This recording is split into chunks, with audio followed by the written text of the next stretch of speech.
প্রতিদিনই আমি আপনাদের সাথে কিছু না কিছু ভিডিও শেয়ার করার ট্রাই করি, কিন্তু আমি তেমন সাপোর্ট পাই না, বাট তাও আমি ট্রাই করতেছি আপনাদের এন্টারটেইন করার জন্য। তো আজকে হচ্ছে ম্যাগি রেসিপি বানাবো, খুবই ইজি।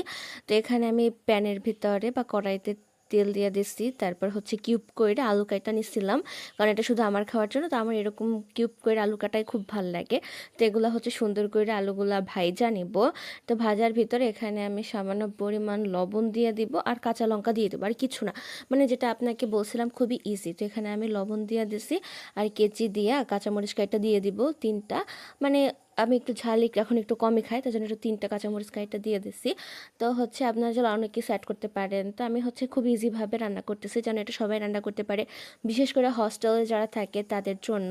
মানে এরকম করা হয় কি, এটা সবসময় ঘরে থাকে, তাই জন্য ইজিভাবে হয়ে যায় আর খাইতে খুবই স্বাদ লাগে। তো এখানে এক্সট্রা আমি কোনো মানে বোল ইউজ না করে পাশে এক সাইড করে আলুগুলা এর ভিতরে আমি হচ্ছে একদম কুচায়া টমেটো কাটছিলাম, টমেটোগুলো দিয়ে দিব, কারণ টমেটো পেস্ট করার জন্য। তো অনেক সময় হচ্ছে কি ঘরে কেচাপ থাকে না, তো তাই জন্য হচ্ছে টমেটোগুলো একদম কিউব করে কাইটা এখানে দিয়ে দিছি। তো এখানে আমি গোলমরিচের গুঁড়া দিছি, হালকা একটু লবণ দিয়ে দিছি, দিয়ে এটা একদম সাতলায় ফেলাবো, মানে একদম গলা গলা হয়ে যাবে। এই যে দেখেন গলা গলা হয়ে গেছে।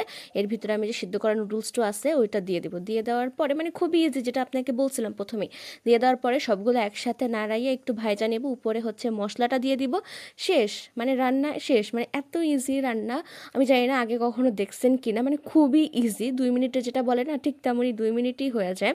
তো আমি জানি এই রেসিপিটা আপনাদের ভালো লাগবে। আপনারা দেখতে পাচ্ছেন খুবই রসালো আর লোভনীয় লাগতেছে দেখতে, আর খাইতে যে খুবই টেস্টি লাগে যা বলার না।